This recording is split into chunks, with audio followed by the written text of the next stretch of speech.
Around the year 1000 AD, a Norse chieftain named Leif Erikson sailed west from Greenland into utterly unknown waters and became the first European to set foot on the soil of the Americas, 5 centuries before Columbus raised his sails. Chapter 1: The Restless North. Long before the age of cathedrals and crusades, before the written histories of Western Europe had found their steady voice, there existed along the jagged coastlines of Scandinavia a civilization forged entirely by necessity and motion. The Norse people, the men and women of Norway, Denmark, and Sweden, inhabited a landscape that offered as much hardship as beauty. Narrow strips of cultivable land pressed between mountain spines and cold fjords left little room for expansion, and the long, dark winters tested the endurance of every settlement from the Oslo Fjord to the Lofoten Islands. Yet, from this constricted geography arose one of the most remarkable seafaring cultures the world has ever produced. The Norse did not merely sail the sea, they made it their kingdom, their highway, and their identity. From the 8th century onward, Viking raiders and traders pushed outward in every direction, south into France and Spain, east along the rivers of Russia to Byzantium and the Caspian Sea, north into the Arctic fringes of the known world. They founded cities, established trade networks, and colonized islands that had never known a human footprint. The word Viking itself likely derived from the Old Norse vik, meaning inlet or bay, described not an ethnicity but an activity, a way of life built around the sea voyage and everything it might bring: wealth, discovery, danger, and the particular kind of freedom that belongs only to those who are willing to leave the known world behind. To understand Leif Erikson's voyage to Vinland, we must first understand the world that shaped him, a world where the horizon was not a boundary, but an invitation, where sailing into unknown waters was simply what bold men did, and where the ocean itself was the most familiar thing a Norse child knew. The instrument of Norse expansion was a vessel so perfectly adapted to its purpose that it stands among the great engineering achievements of the medieval world. The longship, sleek, shallow-drafted, powered by both sail and oar, could cross open ocean in conditions that would have swamped heavier vessels, yet navigate the shallowest rivers and beach directly onto any sandy shore. Its clinker construction, with overlapping planks riveted together in a flexible shell, gave it a hull that bent and flexed with the waves rather than resisting them. A longship's keel drew as little as a meter of water, allowing the Norse to penetrate deep into river systems that no Mediterranean vessel could approach. The sails were woven wool, dyed in stripes of red and natural, and when the wind was fair, they drove the ship at speeds modern sailors find difficult to believe. Up to 15 knots in ideal conditions, consistently 10 knots in open ocean.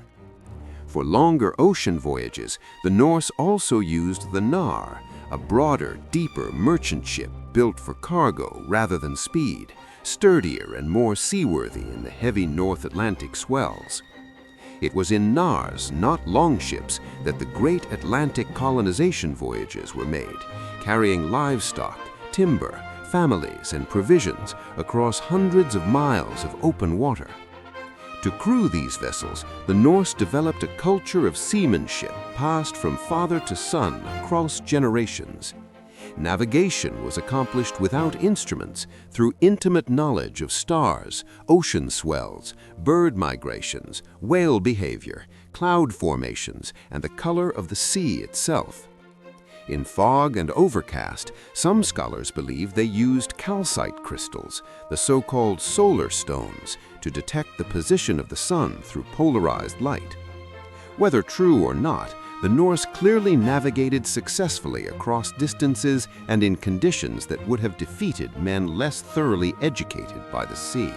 The Norse expansion westward across the North Atlantic proceeded in stages, each one pushing the edge of the known world a little further into the unknown. The first major step came in the late 9th century when Norwegian settlers, driven partly by population pressure and partly by the political unification of Norway under Harald Fairhair, colonized Iceland. The island had been visited before, perhaps by Irish monks seeking solitude, but the Norse settlement of the 870s was systematic and permanent. Within a generation, Iceland was home to tens of thousands of Norse settlers and their Irish slaves, and the Althing, the world's oldest surviving parliament, had been established on the volcanic plain of Thingvellir. Iceland became not merely a colony, but a civilization in miniature, self-governing, literate by Norse standards, and deeply committed to the oral and written preservation of its own history. The Icelandic sagas, those extraordinary prose narratives that are among the greatest literary achievements of the medieval world, would become the primary source for everything we know about the Vinland voyages.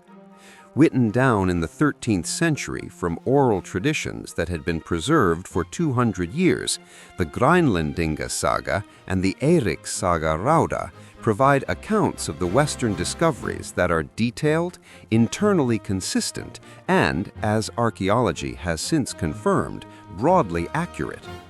Iceland also served as the staging point for the next great leap westward, when a quarrelsome, murderous, and utterly extraordinary man named Erik the Red sailed into the unknown and found a land large enough to swallow Iceland 10 times over.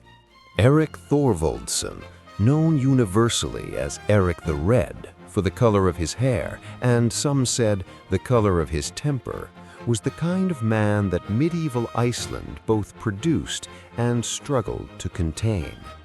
Born in Norway around 950, Erik had been forced to emigrate to Iceland as a child when his father was exiled for manslaughter. Iceland, it turned out, was no more tolerant of Erik's violent tendencies than Norway had been.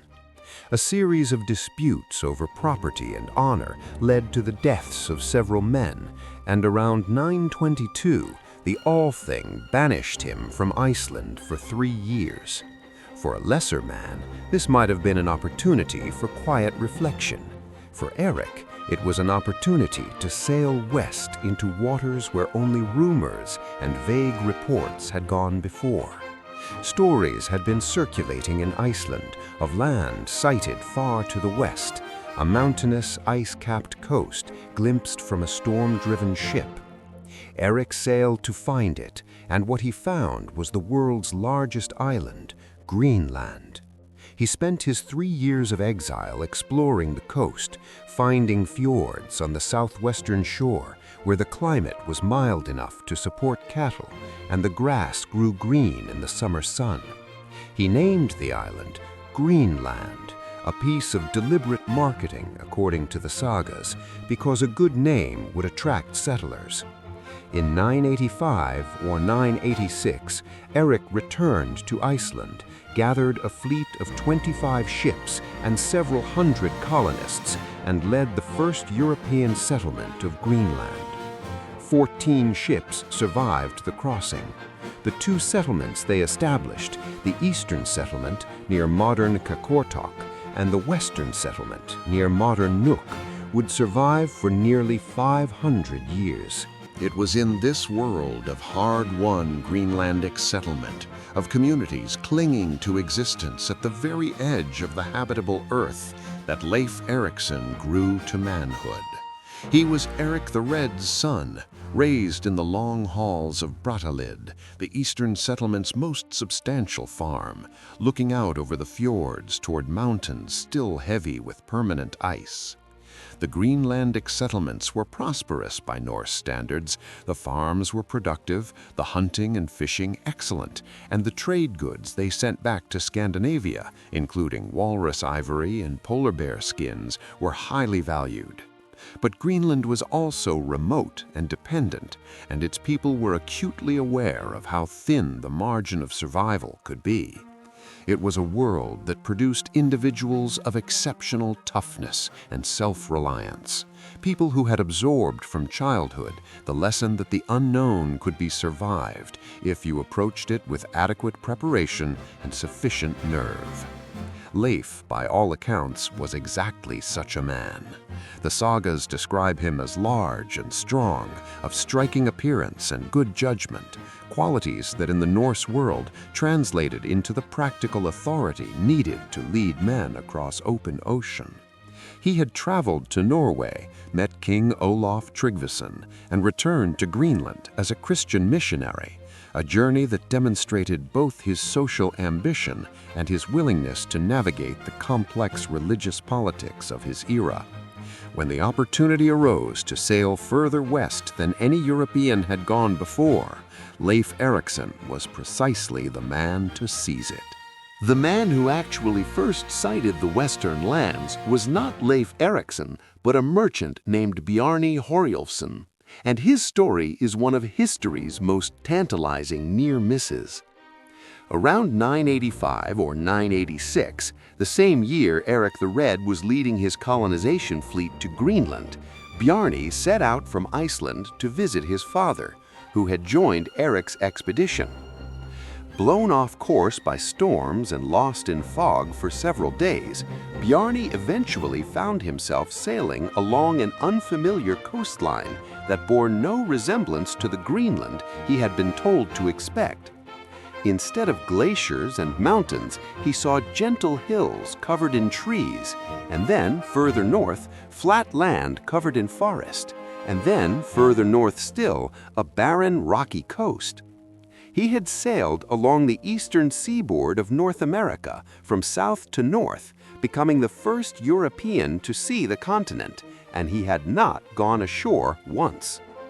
The sagas record that his crew wanted to land, that they were short of fresh water and curious about this strange new country, but Bjarni refused. He was a merchant on a specific errand, not an explorer, and the land held no immediate commercial interest.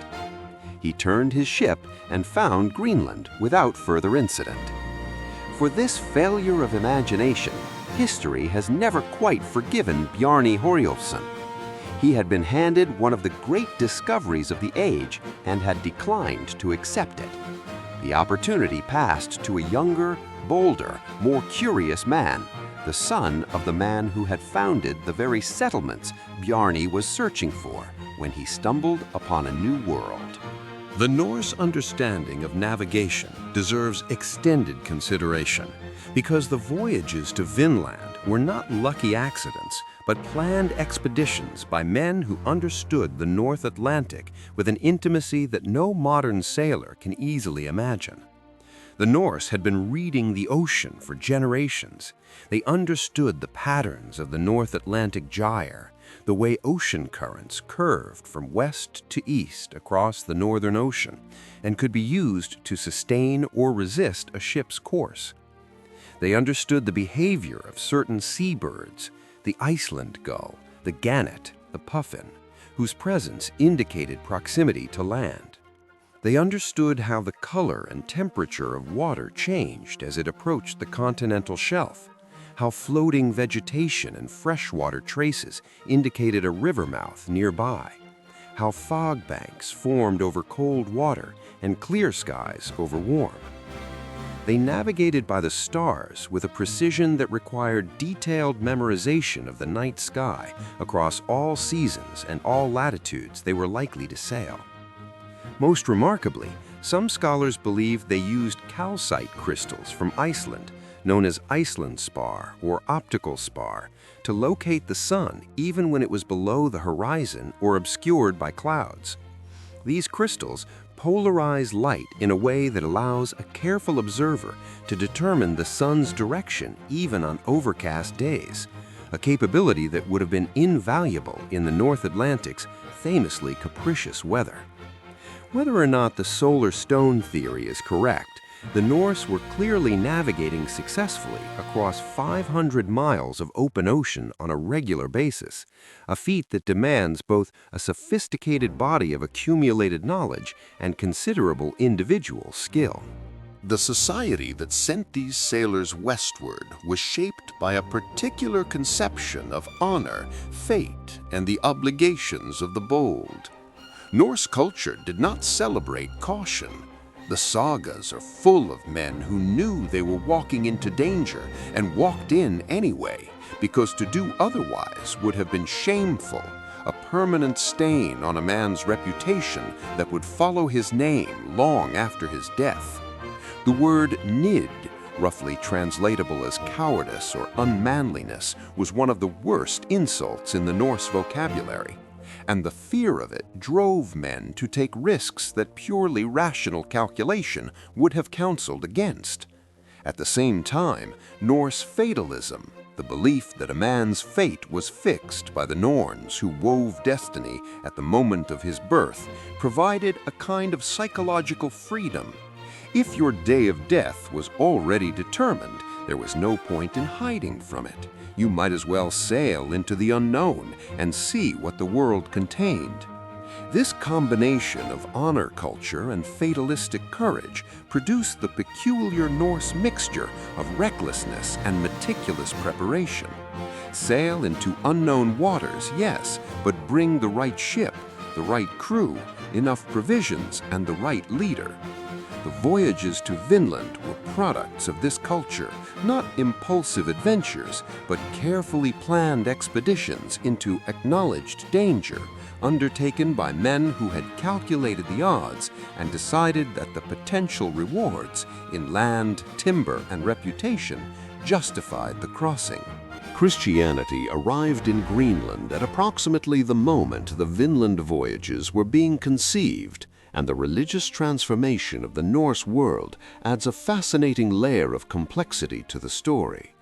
Leif Erikson himself had been baptized in Norway by King Olaf Tryggvason and returned to Greenland charged with converting the settlements, a mission he pursued with mixed success. His father, Erik the Red, the founder of Greenland, resisted conversion to the end. According to the sagas, when Leif returned to Brattahlid with his new faith, his mother Chohild immediately converted and built a small church, the earliest Christian church in the Americas, its foundations later excavated by archaeologists at Kasiarsuk. Erik, furious at his wife's conversion, refused to share her bed after her baptism, a domestic arrangement that says as much about the tensions of religious transition as any theological document. The Old Norse religion, with its pantheon of Odin, Thor, Freyr, and Loki, its Valkyries and its Valhalla, its rich tradition of fate and sacrifice, was not surrendering without a fight, even in Leif's own household. The world of the Vinland voyages was thus a world in transition, nominally Christian in its formal allegiances, deeply pagan in its instincts and values, shaped by beliefs about honor and fate and the sea that had been forming for centuries before a carpenter's son in Judea had preached a different way of being in the world. The timber question was, in practical terms, one of the most powerful drivers of the Western voyages. Greenland is almost entirely treeless. The settlements depended on timber imported from Norway for their longhouses, their ships, their furniture, and their tools, and the cost and difficulty of that importation placed a constant constraint on the settlement's growth and prosperity. Iceland had been partially forested when the Norse arrived, but had been largely stripped within a generation, leaving both Iceland and Greenland chronically short of the one material that a Norse society required above all others. When Bjarni Herjolfsson returned from his inadvertent North American coastline survey with reports of densely forested shores, he had described something that every person in Greenland immediately understood to be immensely valuable. The land to the west was not merely a geographical curiosity, it was a potential solution to one of Greenland's most pressing structural problems. Leif Erikson's voyage was, in this sense, as much an economic expedition as an adventure. He was sailing in search of timber, and the grapes and self-sown wheat that Tyrkir the German would find were welcome bonuses, not the primary objective. This practical dimension is important for understanding both the enthusiasm with which the voyages were initially pursued and the eventual failure of permanent settlement. The Vinland colony was a resource extraction operation that ran into an obstacle no amount of Norse courage and skill could overcome. Chapter 2: Erik's Greenland. The expedition that Leif Erikson organized was built on a foundation of information that only his father could provide.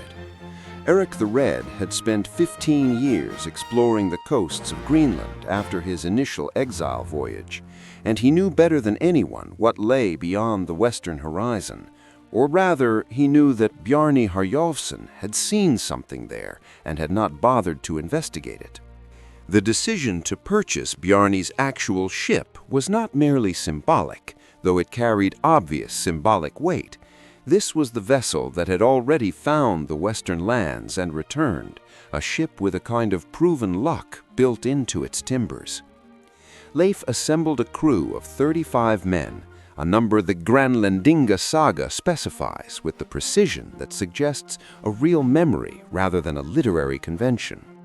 These were experienced Greenlandic sailors, men who had made the Iceland to Greenland crossing and understood what open ocean voyaging in northern latitudes actually required. The provisions they carried, dried fish, salted meat, water barrels, perhaps cheese and butter, were calculated for an unknown duration because no one knew how far the western lands lay or how long the voyage might last. The route Leif planned was essentially the reverse of Bjarni's accidental journey. Sail west until you find the barren, rocky coast Bjarni had described last.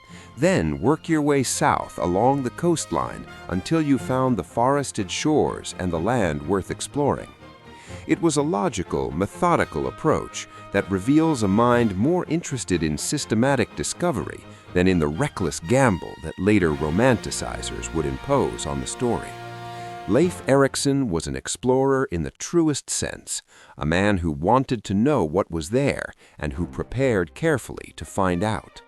The departure from Brattahlid carried with it one of the saga's most poignant details. Erik the Red intended to lead the expedition himself.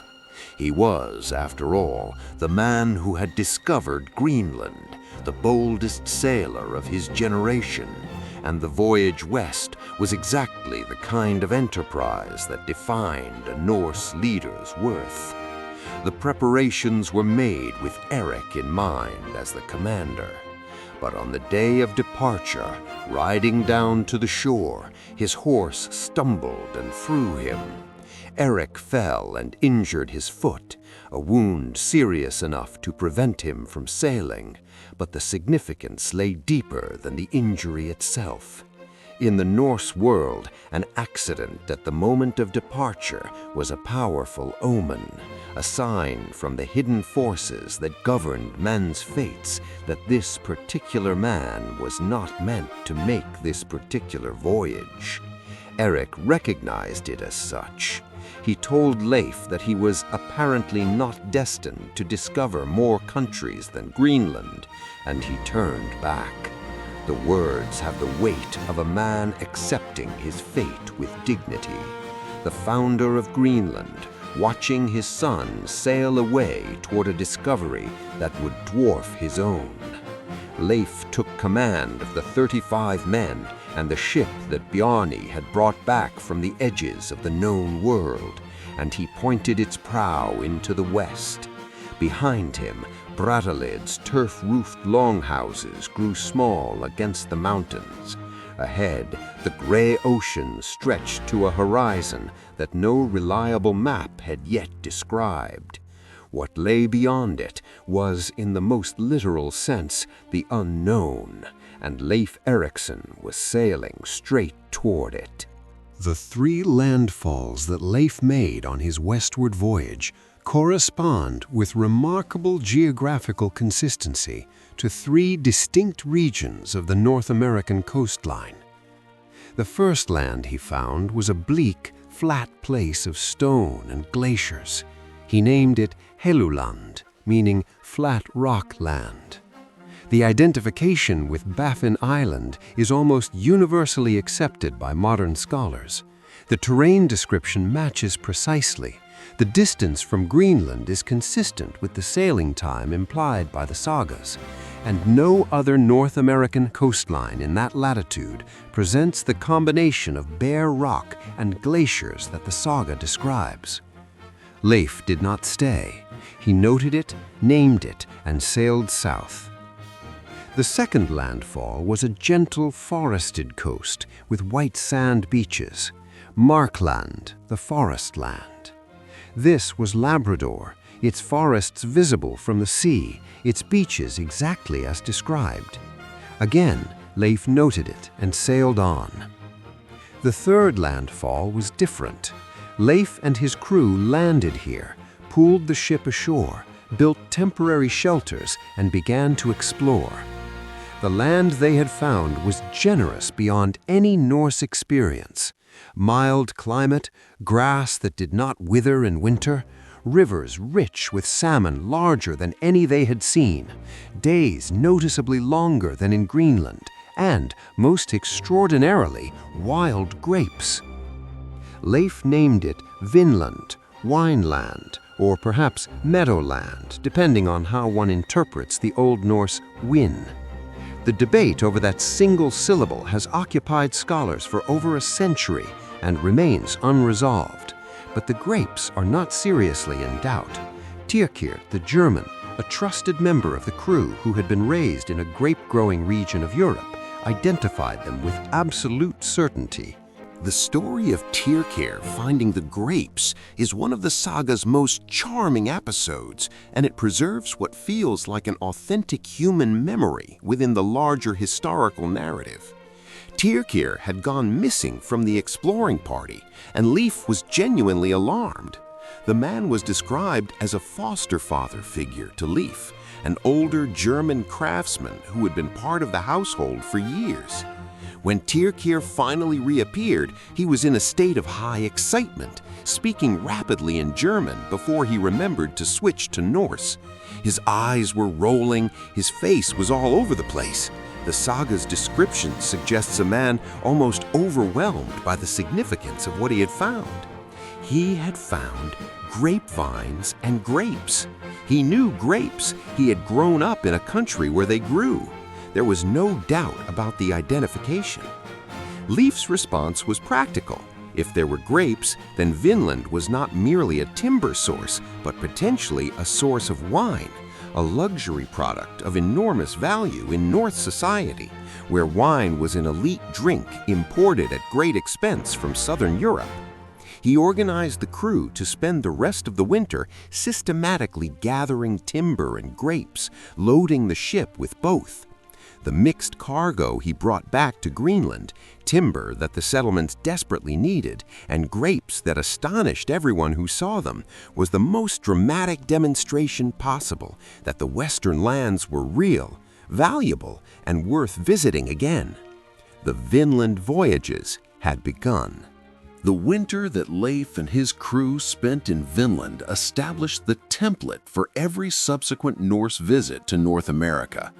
They built what the sagas call Leifsbúðir, Leif's booths or Leif's houses, a permanent structure rather than temporary shelters, suggesting an intention to return. The Norse approach to new territories was always pragmatic. You built something solid, something that could be used again, something that staked a claim in a land where claims had value. The settlement at Leifsbúðir was small, 35 men in a collection of large turf and timber houses, but it was a settlement nonetheless, the first European structure ever raised on American soil, 5 centuries before the Santa Maria dropped anchor in the Bahamas. The winter itself seems to have been mild by Greenlandic standards. The sagas record that the frost was not severe and the grass withered little, details that suggest a climate noticeably warmer than anything the crew was accustomed to. The days were longer than at Greenland's latitude, longer even than in Iceland, a detail that would have been immediately obvious to Norse sailors who navigated by the position of the sun at fixed times of day. The rivers and lakes were full of fish. There was no shortage of timber. Everything about Vinland said stay. Everything about the world these men had come from, their obligations, their families, their farms, their place in the Greenlandic social order, said return. Leif chose to return, as he must have always known he would, but the knowledge of what lay to the west was now part of Greenland's collective understanding, and that knowledge would not stay quiet for long. Chapter 3. Westward into the unknown. Leif Erikson never returned to Vinland. He had brought back the knowledge, the timber, and the grapes, had demonstrated that the western lands were real and accessible, and had earned the name Leif the Lucky, a title the Norse bestowed with more precision than modern ears might appreciate, since luck in the Norse world was not mere random fortune, but a quality of character, an alignment between a man and his destiny that manifested in his successes. But the demands of Greenland kept him home. His father Erik died shortly after the voyage, and Leif inherited Brattahlid and the responsibilities of leading the eastern settlement. The man who had crossed the edge of the world settled down to manage farms, adjudicate disputes, and fulfill the obligations of a chief. The western lands passed into the keeping of his siblings and eventually of others. The first to go back was his brother Thorvald, who led an expedition to Vinland perhaps 2 or 3 years after Leif's return. Thorvald and his crew spent at least 1 full winter at Leifsbúðir, using it as a base for more extensive coastal exploration than Leif had attempted. They were making genuine progress in understanding the land. The sagas describe beautiful, wooded country, a cape Thorvald found so beautiful that he declared he would like to make his home there, and drove his stakes into the earth as if staking a claim. He named it Keilarnes, Keel Cape, after his ship's keel, which had been damaged on the approach. It was a moment of pure human attachment to landscape, a man stopping at a beautiful place and saying, here is where I want to be." It was also his last act of peaceful possession. The encounter with the Skraelings, the Norse term for the indigenous people they met in North America, a word that carries connotations of wretchedness or smallness in Old Norse, was inevitable from the moment Europeans set foot in a land that already had inhabitants. The first meeting Thorvald's crew had was with 9 men sleeping under their upturned skin boats on a beach. The Norse killed 8 of them. The 9th escaped. This act, casual, brutal, motivated by suspicion or greed or simply the reflexive violence of men accustomed to treating strangers as enemies, set the template for every subsequent Norse indigenous encounter. The response was swift and overwhelming. A fleet of skin boats, far more men than the Norse had anticipated, attacked Thorvald's ship in what the saga describes as a shower of arrows. The Norse defended themselves behind a raised gunwale barrier, but one arrow found the gap between the side of the ship and the shield, and Thorvald was struck in the armpit, a wound that, in the pre-antibiotic world, meant the slow death from infection or shock. He knew it immediately. He pulled out the arrow himself, looked at the blood, and said, with the laconic courage the sagas always attribute to their finest men, that he had found good land around his heart, and that he would be staying here. He directed his crew to bury him at the beautiful cape he had claimed, with a cross at his head and at his feet. He was a Christian, Thorvald, whatever else he was, and there he was buried. The first European burial in the Americas. The first European death at native hands in the Americas. The first, but not the last.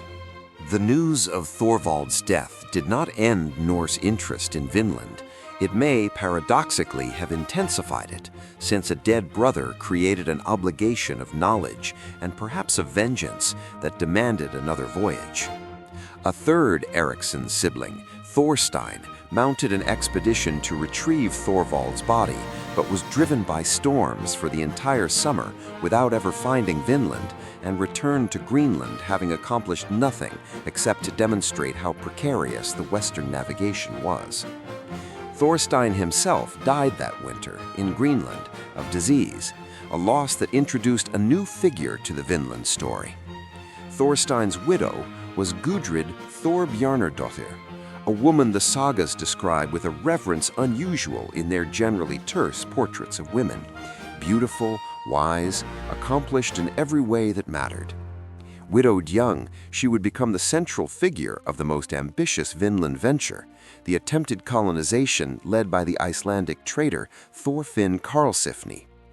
Karlsefni came to Brattahlid to trade and stayed to marry Gudrid, and the sagas make clear that the marriage was the occasion for the Vinland colonization plan to crystallize into action.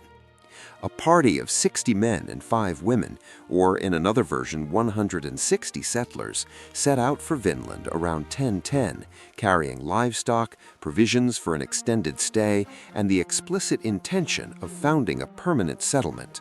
They were not exploring, they were colonizing. What awaited them would test every capacity they possessed. Chapter 4: Helluland, Markland, and the Promised Shore. Thorfinn Karlsefni's colonization expedition arrived at Leifsbúðir and found it as Leif's crew had left it. The structures sound, the land as generous as described. The first summer went well. The settlers established themselves, explored the surrounding territory, found pasture for their cattle, and gathered wild resources, grapes, fish, game, in quantities that suggested the land could support a permanent population. The initial contact with the Skraelings was cautious on both sides, but not immediately violent. The indigenous people, probably the ancestors of the Beothuk of Newfoundland, or perhaps the Dorset culture people who occupied much of the northeastern coast at the time, approached in their skin boats, making signals that the Norse interpreted as a desire to trade. Karlsefni organized the exchange carefully. He prohibited his men from selling weapons, offering instead red cloth strips that the Skraelings valued highly, trading them for gray furs. The transactions were repeated and apparently satisfactory to both parties.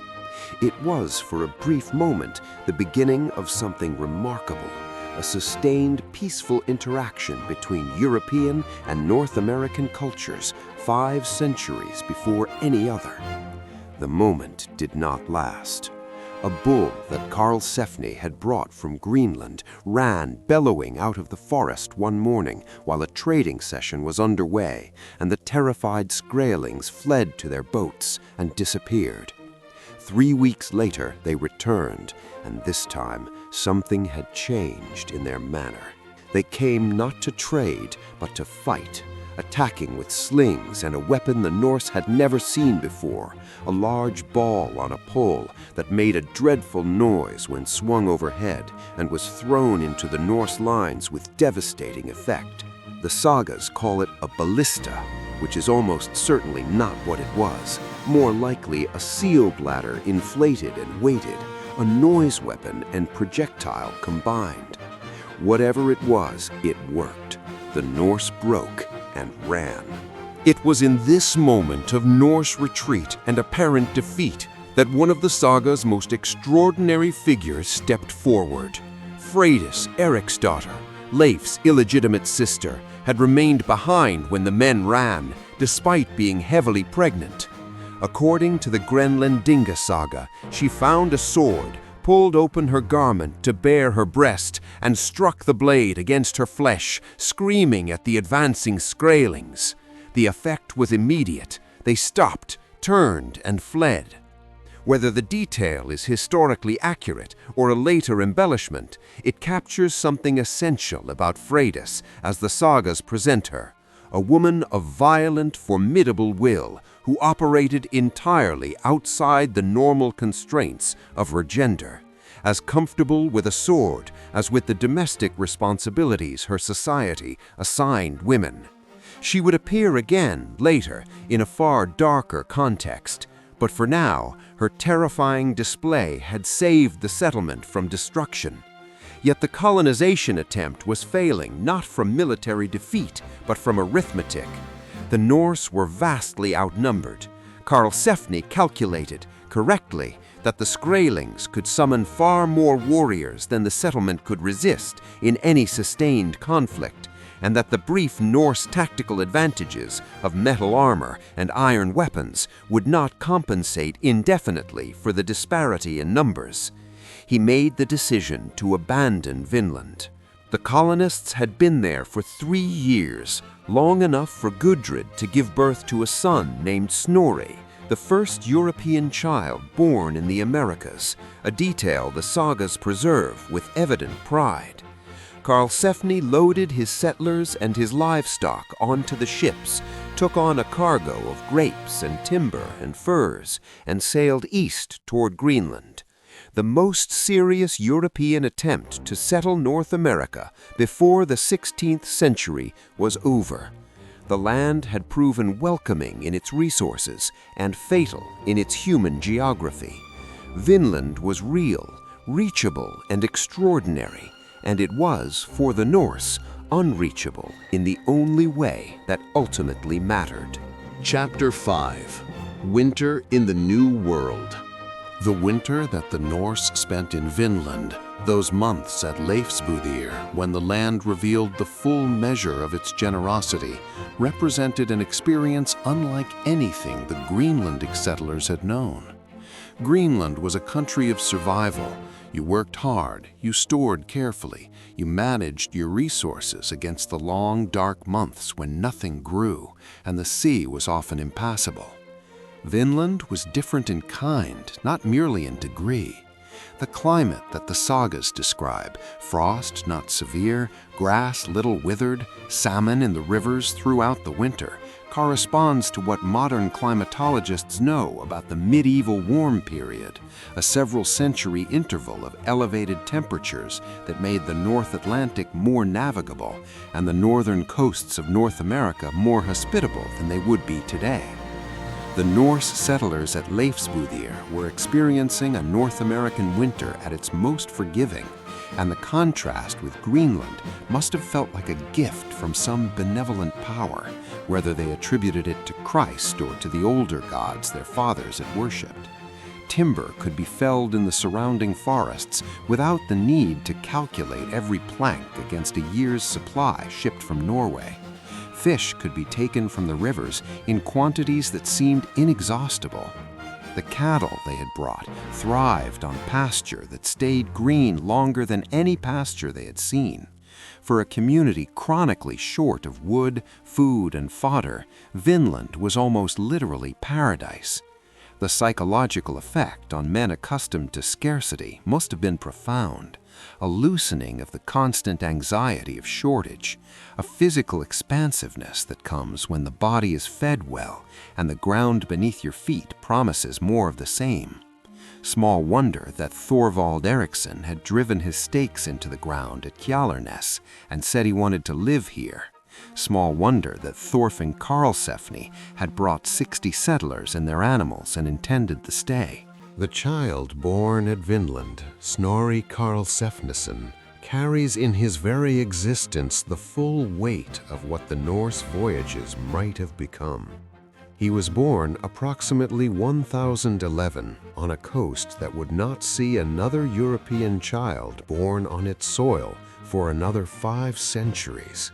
His mother, Gudrid, was one of the saga's most fully realized characters, a woman who had survived a transatlantic storm, the death of a husband, the rigors of the Vinland winter, childbirth on the edge of the known world, and the failed colonization, who had then, according to the sagas, returned to Iceland, converted to strict Christianity, made a pilgrimage to Rome, met the Pope, returned to Iceland, become a nun, and died in extreme old age.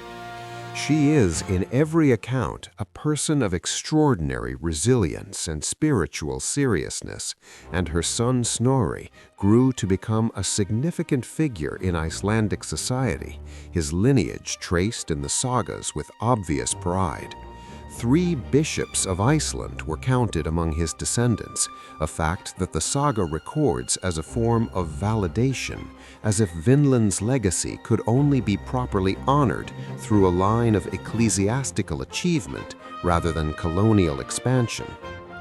The contrast with what might have been is almost unbearable to contemplate. If the colonization had succeeded, if the Norse had been able to hold Vinland against the Skraelings and establish a permanent settlement, the entire subsequent history of the Americas would have been different. Not necessarily better, given what European colonization ultimately meant for indigenous peoples, but radically different in its timing, its character, and its cultural inheritance. Instead, Snorri grew up in Iceland. The settlement failed, and Vinland retreated into the mist of the sagas, half remembered and wholly real.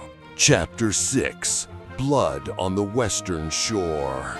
The violence that ended the Norse presence at Vinland was not only the violence between the settlers and the Skraelings, it was also a violence that came from within, from the character of Freydis Erikdottir, who led the final recorded Norse expedition to Vinland and left behind her a story so dark that the sagas seemed almost reluctant to tell it.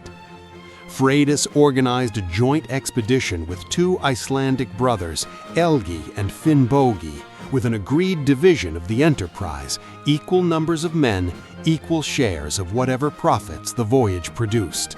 From the beginning, Freydis cheated. She brought 5 more men than the agreed number, concealing them when the brothers came to count. At Leifsbúðir, she manipulated the sleeping arrangements to claim the larger buildings for her own people, forcing the brothers and their crew into smaller accommodation.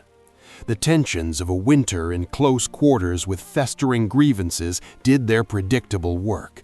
By spring, Freydis had convinced her husband Thorvald that the brothers had attacked her, a lie the saga makes clear, but an effective one. Thorvald and his men bound the sleeping Icelanders and brought them out. Freydis had the men killed. The 5 women of the brothers' party she killed herself with an axe because none of her own men was willing to do it. She returned to Greenland with the brothers' ship loaded with their goods, threatening her own crew with death if they spoke of what had happened. Leif eventually tortured 3 of the survivors into telling him the truth, but he lacked the will to punish his sister as the crime deserved. He predicted, the saga says, that their descendants would not thrive, a prophecy cast in the Norse idiom of family fate, the sins of the parents visiting the children. With Freydis' expedition, the recorded Vinland voyages end. The abandonment of Vinland was not a single decision, but a gradual fading, the last echoes of a great endeavor dying away as the difficulties accumulated and the benefits proved insufficient to overcome them. The Skraeling problem was fundamental.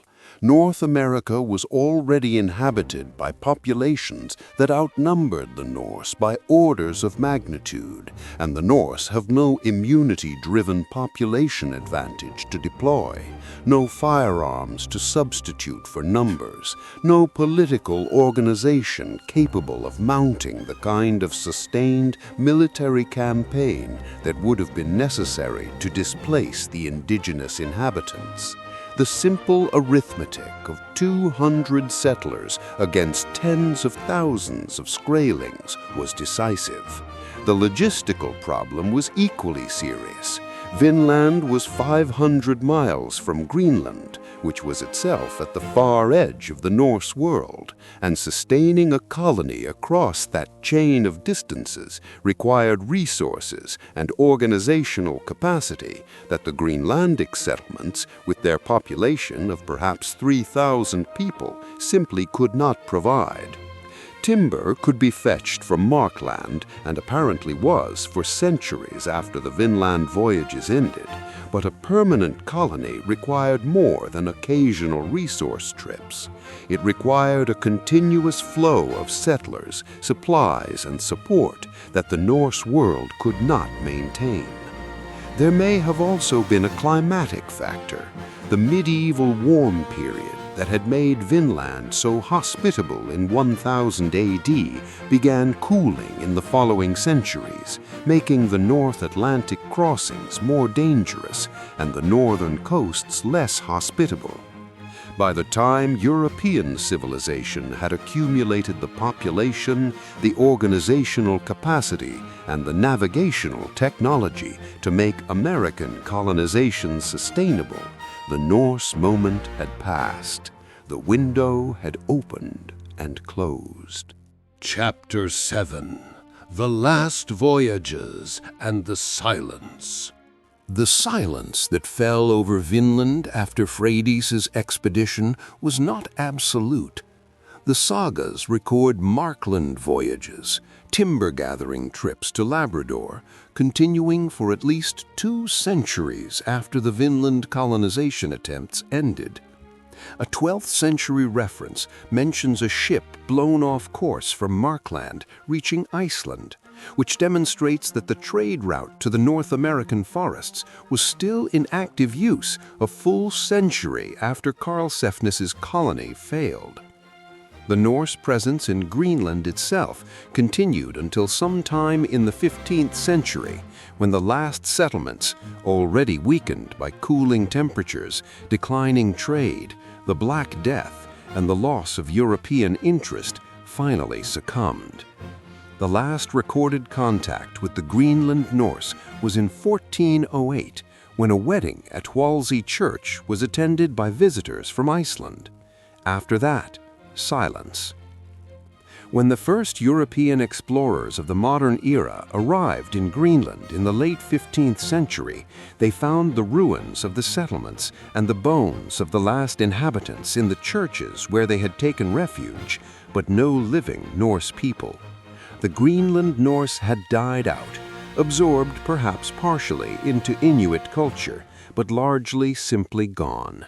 A civilization that had survived for 500 years at the edge of the world and then disappeared as completely as if it had never existed.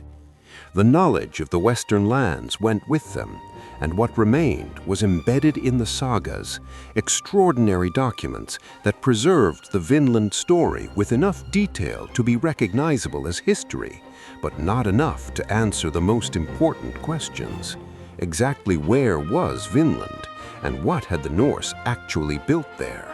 For 4 centuries after the last Greenland Norse disappeared, the Vinland sagas occupied a strange position in European intellectual life, acknowledged, debated, but unverifiable.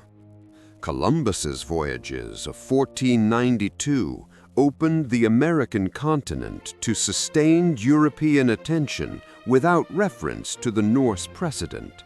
And for most of the people who settled and shaped the Americas, the Vikings were simply irrelevant. The saga accounts were examined by scholars, speculated about by enthusiasts, and occasionally seized upon by nationalist movements, particularly in Scandinavia and Iceland, as proof of a priority that the historical mainstream was reluctant to accept. Fraudulent artifacts muddied the waters. The Kensington runestone of 1898 supposedly left by a Norse party in Minnesota in 1362, was almost certainly carved by a 19th century Swedish immigrant. The Yale Vinland map, announced in 1965 as a 15th century map showing Vinland, was subjected to decades of scientific analysis before being conclusively identified as a 20th century forgery. These frauds and the enthusiasm that produced them reflected a genuine hunger for physical proof that the sagas were not legend but history, that Leif Erikson had really stood on American soil, that there really was a Norse settlement somewhere on the northeastern coast.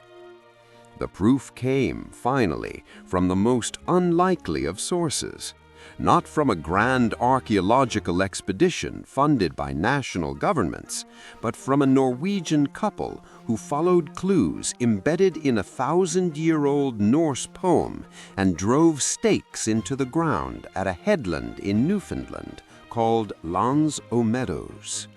Chapter 8. A Discovery Recovered. Helge Ingstad was a Norwegian explorer and writer, trained as a lawyer, who had spent years in the Canadian and Alaskan Arctic before turning his attention to the Vinland question in the late 1950s. His wife, Anne Stine, was an archaeologist. Together, they approached the problem methodically. They identified the geographical conditions described in the sagas, a land lying south and west of Greenland, with mild winters, wild grapes, and a particular configuration of days and nights, and mapped them onto the North American coast. Helge Ingstad then traveled that coast from Rhode Island northward, asking in every fishing village whether anyone knew of ruins that the locals could not account for.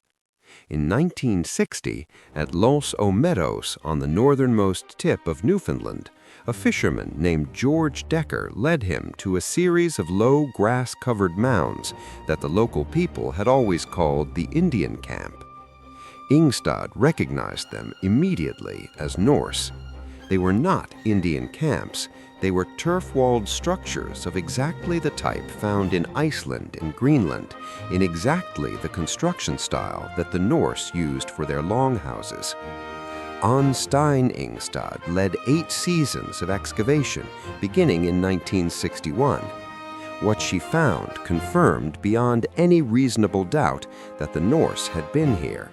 Iron rivets of the type used in Norse shipbuilding, a ring-headed bronze pin identical to pins found in Norse archaeological contexts, a spindle whorl of the type used by Norse women, a jasper fire-making kit, butternuts that could only have come from further south along the North American coast, demonstrating that the people who lived at Lands og Meadows had explored beyond their base.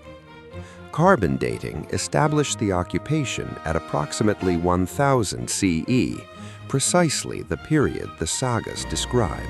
Lands og Meadows is now a UNESCO World Heritage Site, its reconstructed turf buildings rising from the Newfoundland headland above the cold gray strait that separates the island from Labrador.